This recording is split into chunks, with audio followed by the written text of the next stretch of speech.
माय माऊली नमस्कार. विविध ग्रंथातील मानसंत महिमा ग्रंथ मधून आपण विविध संतांचा महिमा जाणून घेत आहोत. त्यातील एक श्री संत रोहिदास महिमा भाग दुसरा. संत रोहिदासांची पदे वाचल्यानंतर ते अशिक्षित होते असे वाटत नाही, पण खरे पाहता संत कबीर म्हणतात की मसी कागद छो नाही, कलम गई नाही हात. मी कागदाला शिवलो नाही की हातात लेखणी घेतली नाही. कबीरासारखीच रोहिदासाची स्थिती असल्याचे दिसते. अंतर्मुखी जऊ किनो ध्याना, चार्यू जुगन का पायो निगाना. कागज कलम मासी कछु नाही जाना, सद्गुरु दीनो पूर्ण ज्ञाना. रोहिदासांनी अंतर्मनात ध्यान करूनच ज्ञान मिळविले. ते वही पेन जाणत नसले तरी त्यांच्या मनमंदिरातील परमेश्वराने त्यांना ज्ञानी बनवले.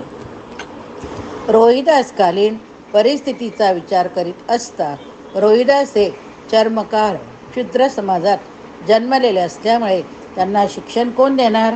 दुसरे म्हणजे त्या काळी आजच्यासारखी शाळा कॉलेज नव्हते, तर परंपरेनेच गुरुगृही आश्रमात शिक्षण मिळत होते. पण क्षुद्र गणला जाणारा वर्ग मात्र शिक्षणापासून वंचित होता. रोहिदासाच्या वाणीवरून मात्र रोहिदास अशिक्षित असल्याचे वाटत नाही. त्यांचे शिक्षण झाले होते असे म्हणणे इतिहासाला सोडूनच नाही का होणार, कारण तत्कालीन शिक्षण सुसंस्कारात वाढणाऱ्या उच्चभ्रू लोकांचीच मिराजदारी बनली होती. परंतु विरजातीतील संत चरित्रे उदय पावल्यामुळे त्यांच्या काव्याने समाजाला ज्ञानाचा प्रकाश लाभला. त्या दिव्यवाणीने आपण आजही पावन व्हावे अशी अलौकिक जादू तिच्यात आहे. अशिक्षित समजल्या जाणाऱ्या संत जनांनी हा ज्ञानाचा कुंभ कुठून आणला असा प्रश्न निर्माण होतो. संतांचे शिक्षण त्यांच्या हृदयाच्या शाळेतच व्हायचे. रोहिदासही भगवत भक्तीच्या अशाच शाळेत दाखल झाले होते. त्यांची शाळा म्हणजे चल मन हरी चटसाल पडाहू. काय शाळेचं नाव? चल मन हरी चटसाल पडाहू. गुरु की साठी ज्ञान का अक्षर, विसरई तो सहज समाधी लिखाऊ. प्रेम की पाटी सुरती की लेखनी, ररव ममौ लिखी आक लखाऊ. यही विधी मुक्त भये सनकारिक, हृदय विचार मुक्त भये सनकारिक. हृदय विचार प्रकाश दिखाव. हे माझ्या मनात चल, आपण आंतरिक आत्मज्ञाने परमेश्वराच्या पाठशाळेत शिकूया. तेथे ईश्वररूपी शिक्षण जवळ असून सोबत आपणास आपोआप समजणारी ज्ञानाची अक्षरे आहेत. जर विसर पडला तर किंवा चूकभूल झाली तर सहज समाधी लावून प्रेमाच्या पाठीवर स्मरणशक्तीच्या लेखणीने ररव ममो म्हणजेच रामी अक्षरे गिरव सनकाधिक ऋषीमुनी याच पद्धतीने शिकून मुक्त झाले. या आत्मरूपी शाळेच्या माध्यमातूनच हृदयामध्ये ज्ञानाचा प्रकाश प्रगट होतो. रोहिदासांचे अनेक संगती त्यांच्यासारख्या देवनिष्ठेने आणि समाजप्रीतीने रुंद झालेले होते. संत वृत्तीस स्वाध्यायाची तपस्या लाभली. स्वतः संत श्रेष्ठाच्या चरित्र कथांचे श्रवण करून त्यातील चांगले गुण अंगी बाणवावे. जे जे चांगले ते सदैव विशुद्ध वाणीने उच्चारून आपल्या अनुभवांशी त्याची सांगड घालावी. अशी स्वाध्यायाची साधना असलेल्या श्रेष्ठ शाळेचेच रोहिदास विद्यार्थी होते. रोहिदास पिंडी ते ब्रह्मांडी या उक्तीनुसार आत्मारामाचेच भजन करत स्वतःच्या जीवनाविषयी कोणत्याही प्रकारची आसक्ती धरायची नाही. सारा समज आपला म्हणायचा, कारण सारे विश्वच ईश्वर तत्वाच्या दिव्य स्पर्शाने पवित्र बनलेले आहे. हेच त्यांच्या शाळेचे नियम होते. रोहिदासाच्या वरील चरित्रावरून ते स्वयंज्योती, स्वयंप्रकाश, स्वयंप्रज्ञ महात्मा होते. उच्च कोटीतील महानुपुरुष बहुधा अशाच प्रकारचे असतात. भगवान गौतम बुद्धाने बोधिसत्वाखाली सदृढ समाधी लावून ज्ञान प्राप्त केले. तसेच संत रोहिदासांना सुद्धा स्वतःच उन्नत्व करावे या ध्येयमंत्राने स्वतःच्या अनुभवाने मंदिरात प्रवेश नसला तरी लांबूनच का होईना कथा कीर्तन ऐकायला मिळेल. श्रवणभक्तीने बहुश्रुत केले यात अतिशयोक्ती मला तरी वाटत नाही. काही लोकांना रोहिदासाने शिक्षण घेतल्याशिवाय एवढे ज्ञान मिळविणे अशक्य वाटते. परंतु रेड्याच्या मुखावाटे वेदवस्त्र वधवून घेण्यात संत ज्ञानेश्वर यशस्वी झाले असे आपण अनेकदा वाचतो ऐकतो. ज्ञानेश्वराच्या आशीर्वादाने रेडा देखील मुखाने वेदमंत्र म्हणतो, तर आंतरिक आत्म्यावर सर्व तऱ्हेने काबू मिळवलेले संत रोहिदास सर्व प्रकारचे ज्ञान कोणत्याही शाळेत न जाता घेऊ शकतात यात मला कसली अतिशयोक्ती वाटत नाही. परमार्थ बघूया. तरुण रोहिदासाचे साधू संतांच्या संगतीत राहणे, परमार्थ भक्ती करणे यामुळे व्यवसायात लक्ष लागत नव्हते. त्यांची नेहमीच धर्मशास्त्रावर प्रवचने चर्चा चालू असे. रोहिदासाच्या सेवानिवृत्तीला पायबंद घाला म्हणून त्यांच्या आईवडिलांनी लोना नामक मुलीशी रोहिदासाचा विवाह करून दिला. यामुळे तरी रोहिदासाला जबाबदारी समजेल. रोहिदासाने कमाई करून चरितार्थ चालवावा, संसारी जीवन सुखात घालवावे हाच त्यांच्या वडिलांचा उद्देश होता. उत्तर प्रदेशात रोहिदासाप्रमाणेच त्यांच्या पत्नीची लोना चर्मकार समाजात देवीच्या रूपात पूजा करतात. संकट काळात काही स्त्रिया लोणादेवीची करुणा भागतात. ती कृपावंत होऊन संकटातून मुक्त करते. अशी उत्तर प्रदेशातील स्त्रियांची निष्ठा दिसून येते. अनेक प्रकारच्या जादूटोण्याच्या कथांमध्ये लोनाचे नाव आढळते. सुप्रसिद्ध महाकवी मालिक मुहम्मद जायासी याने आपल्या पद्मावत काव्यामध्ये लोनाच्या अंभरणीचा मंत्रतंत्र शिकवणारी कामरूप देशाची जादूगारी म्हणून उल्लेख केला आहे. लोनादेवी जादूगारी नव्हती किंवा मंत्रतंत्राचा वापर करून ती आजारी व्यक्तीला बरी करत नव्हती, तर रोहिदासाच्या सहवासात असल्यामुळे तिच्या शरीरात प्रचंड ज्ञानशक्ती, इच्छाशक्ती, क्रियाशक्ती, पराशक्ती निर्माण झाली. हेच सिद्ध होत नाही का? तसेही लोनादेवीस प्रसिद्धी मिळवायचे कारण ती संत रोहिदासाची पत्नी असण्यातच आहे असे वाटते. रोहिदास संसारी असले तरी भक्तिपूजन, रामनामाचा जप, समाधी गोष्टीचा त्यांचा ध्यास जराही कमी झाला नव्हता. रोहिदास येणाऱ्या साधू संतांचे त्यायोग्य आदरातिथ्य करायचे. रोहिदासाची साधू संगत, धर्मशास्त्रावरील चर्चा, गुरु बनून सर्वांना उपदेश करण्याची प्रवृत्ती पाहून त्याला भक्तीपासून, धार्मिकतेपासून वंचित करण्यासाठी काही उचंबू लोकांनी त्यांच्या वडिलांकडे तक्रारी केल्या. रोहिदासाच्या वडिलांनी रोहिदासांना घरामागील झोपडीत राहून पोट भरण्यास सांगितले. रोहिदास वेगळे असले तरी परमेश्वर पूजनाबरोबरच त्याच्या आई वडिलांच्या सेवेत सुद्धा खंड पडला नाही. रोहिदास चर्मवस्तू बनविताना चामड्यावर आघात करीत त्यावेळी समोर ठेवलेल्या विष्णुमूर्तीचे स्मरण करून प्रेमविहळ हृदयाने भजन म्हणत एकूण त्याची दीनतेचार्या ईश्वरमय झाले असल्याचे त्यांच्या पुढील रोह्यातून दिसून येते. जीवासो राम जप हत्तन जसो कर कार, राम मिलई घर आये कर, कह रविदास विचार. रोहिदासाच्या हृदयात दिवसेंदिवस हरिभक्ती वाढत होती. संत रोहिदास प्रपंचात असले तरी त्यांना विजयदास नावाच्या मुलाव्यतिरिक्त मुलबाळ नव्हते. कारण प्रचलित सर्वच कथांमधून दुसरे अपत्य असल्याचा उल्लेख कोठेच आढळत नाही. यावरून विजयदासाच्या जन्मानंतर रोहिदास लोनादेवीचे जीवन विरक्तच गेल्याचे स्पष्ट होते. रोहिदासाप्रमाणे त्यांचा मुलगाही संत वृत्तीचा होता असे सांगण्यात येते. त्याने सुद्धा धर्मप्रचाराचे, धर्मसुधारण्याचे कार्य केले, पण तो नावारूपाला आला नाही. एकंदरीत संत रोहिदासाच्या काव्याचे वाचन केल्यानंतर त्यांची विरक्ती स्पष्ट दिसते. प्रपंचात असून ते सदैव परमार्थनिष्ठ होते. त्यांची धर्मपत्नी धर्मप्रवण झाली होती, त्यामुळे तिला समाजात मानसन्मान लाभले.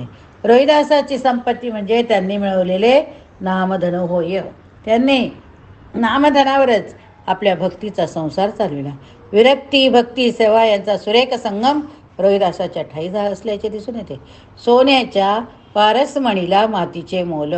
रोहिदासाचे हात सदैव चांभाराची जी अवजारे आरीरापी आहेत त्यातूनच गुंतून असत. त्यांचे परम कर्तव्य म्हणजे प्रामाणिकपणे काम करणे, कोणतेही कार्य विशुद्ध भावने करावे हे त्यांची धारणा होती. कारण भवसागर तरुण जाण्यासाठी विशुद्ध कार्यच आपली जीवननौका आहे असे ते मानतात. दारिद्र्याची त्यांची संगती अतूट असल्यामुळे आप्तजनही त्यांना टाळत, पण रोहिदासांना त्या गरिबीची काही चिंता नव्हती. कारण रोहिदास म्हणजे वैराग्य मूर्ती. वैराग्य म्हणजे ज्याला ईश्वराशिवाय सर्व काही माती समान वाटते. म्हणूनच रोहिदासांना चरित्र तुरते पैसे मिळत असले तरी ते अतिशय सुखी होते. त्यांचे अंतःकरण भक्तीने ओथंबले होते. भक्तीच्या अंतःकरणात त्यांना गरिबीची तमा नव्हती. साधू पुरुषांच्या जीवनात सत्वभक्तीचे अनेक प्रसंग घडतात, त्याला रोहिदास तरी कसे अपठणार. अशी दंतकथा सांगितली जाते की एकदा एक साधू पुरुष अतिथीच्या रूपात रोहिदासाच्या घरी आले. नेहमीप्रमाणे रोहिदासाने अतिथीचा अतिथी सत्कार केला. रोहिदासाची गरिबी पाहून साधू पुरुषाने रोहिदासांना आपल्या जवळील परीस दिला. रोहिदासाने त्यांना ताबडतोब विनंती केली की माधवे पारस मनी लई जाओ, मोही सोने का नहीं चाओ, जड मोहमय राम दयाला, देऊ चुनलून घीड डाला, कोई पैर ना दुःखी पासा, सब सुखी बैसे रविदास. हे माधवा, तो पारसमणी घेऊन जा. मला सुवर्ण अथवा धन नको. सुखा समाधानाची मीठभाकरी हेच माझे धन, इतरांचे सुख हेच माझे सुख. यावरून रोहिदासांना मनुष्याला अमरत्व प्राप्त करून देणारा परमेश्वर नामस्मरण रूपी पारस म्हणेच अधिक प्रिय होता. कर्मात तथा भक्तीत कोणत्याच प्रकारचा अडथळा येत नव्हता. रोहिदासांनी कर्मा एवढेच महत्त्व भक्तीलाच दिले. दिवसभर कर्म करावे, रात्रीच्या वेळी काशी नगरीत होणाऱ्या कथा कीर्तनात सहभागी व्हावे, हा त्यांचा नित्य नियम. त्यासाठी त्यांना वडिलांचा रोष पत्करावा लागे. परंतु वडिलांच्या रागवण्याचा त्यांच्यावर काही परिणाम होत नव्हता. त्यांच्या मनात कथा कीर्तनातली एकच गोष्ट खटकत होती की हिंदू समाजात एवढी जातपात शिवाशिव कशी. परमेश्वर एक आहे, राम आणि राम रहीम अल्ला ईश्वर सर्व एकाच परमेश्वराची नावं. रविदास मारे साईया राघव राम रहीम, सबही राम को रूप है कैसो कृष्ण करीम. ते म्हणतात राम कृष्णाप्रमाणे रहीम करीम आहेत, अर्थात हे सर्व रूपे एकाच परमेश्वराचे. मग भेदाभेद का? कोणी उच्च नाही, नीच नाही, रुद्र नाही, क्षुद्र नाही, हिंदू नाही, मुसलमान नाही, या सर्व स्वार्थी मनाच्या कल्पना आहे. जो हरीचा भक्त तोच खरा मानव. मनुष्य तर एकाच मातीपासून बनवलेली भांडी. वेद कतेब पढे वे कुतबा, वे मुल्ला वे पांडे, विविध विविध के नाम धराए, सब एक मिट्टी के भांडे. कोणी वेद वाचतात तर कोणी कुराण वाचतात. प्रत्येकाने निरनिराळे नाव धारण केलं असले तरी सर्व एकाच प्रभूची लेकरं. सर्व एकाच प्रभूची लेकरं, एकाच मातीची भांडी. मग भेदाभेद का? खोटी संबंधे तोडणे कशासाठी? रोहिदास हरिभक्तीचा आश्रय घेत होते. परमेश्वराला जातीयता आवश्यक नाही, त्याला आवड आहे निष्काम कर्मयोगाची. त्यासाठी अंतःकरणात प्रेम जागृत व्हायला पाहिजे. कारण अंतःकरणातील प्रेम जागृत झाले पाहिजे. अंतरात्मा प्रसन्न होतो, तो चराचरातील परमात्मा रूपाशी एक रूप होऊन जातो. हीच अद्वैताची खरी प्राप्ती होय. रोहिदास परमेश्वराची अखंड भक्ती करून आत्मज्योत फुलवित होते. म्हणूनच भक्ती विजयकार महिपती म्हणता, ऐका श्रोते ओ सावकाश, परम वैष्णव रोहिदास, हरी भजन रात्रंदिवस, प्रेम भावे करीतसे, म्हणे दुराशा सांडून, भावे करीतसे हरिकीर्तन. नामस्मरण करीत चित्तवृत्ती पावन करून घ्याव्यात. अंतरी परमात्मा रूप साठवून कामधंद्याला लागावे, अशी त्यांची अखंड भक्ती चालू होती. रोहिदासांनी परमेश्वराची भक्ती करून मोठ्या लाडीवाळपणे त्याच्याशी संघर्ष केला. पोटी प्रेम राखून ते देवाला बोल लावायचे. त्यांचा अंतसंघर्ष तीव्र झाला. एके दिवशी आत्म्याची काळ मात्र संपून परमात्मा भेटीची पाठ त्यांच्या पारमार्थिक जीवनात उमटली. परमात्मा दर्शनाने रोहिदासाचे भावविश्व उजळून निघाले. आतबाहेर परमात्मा रूप परी कोटी कोटी तेजाने कोंडाळून गेल्याचे त्यांना दिसू लागले. देवान हरपूर परमात्मा भेटीचा आनंद ते नाचत नाचत व्यक्त करू लागले. आज दिवस लयू बलिहारा, मेरे घर आया राम का प्यारा. आजचा दिवस मोठा भाग्याचा, आनंदाचा. कारण आज माझ्या घरी परमेश्वरास प्रिय असलेला त्याचा भक्तच पाहुणा म्हणून आला. रोहिदासांना सर्वत्र आनंदाचा सागर उसळून आल्याचे जाणवू लागले. रोहिदासांना प्रभू भेटीचा झालेला आनंद हा कोणी केला? एका मीचा नव्हता, तर मीचा लोक पाहून सर्वाकार झाल्याचा तो आनंद होता. आपले श्वास निश्वास ते त्या आनंदमय झालेल्या अंतरात्म्याचे श्वास निश्वास होते. आपल्या सर्व कृती ह्या त्यांच्याच साक्षीने होतात, त्यांच्याच प्रेरणेने होतात असा त्यांचा अनुभव होता. त्यांचा अवघा प्रपंच आणि व्यवसाय परमार्थ रूप झाला होता. त्यांच्या प्रत्येक कृतीत, प्रत्येक हालचालीत परमार्थच भरून राहिला होता. एका चर्मकाराचा व्यवसाय तो, जो आजवर शूद्राचा व्यवसाय म्हणून गणला गेला, तो परमार्थ रूप करून टाकण्यात रोहिदासांनी केवढे अनुपम यश मिळवले हे त्यांनी आपले गुरुबंधू संत कबीर यास त्यांच्या व्यावसायिक भाषेत सांगितले.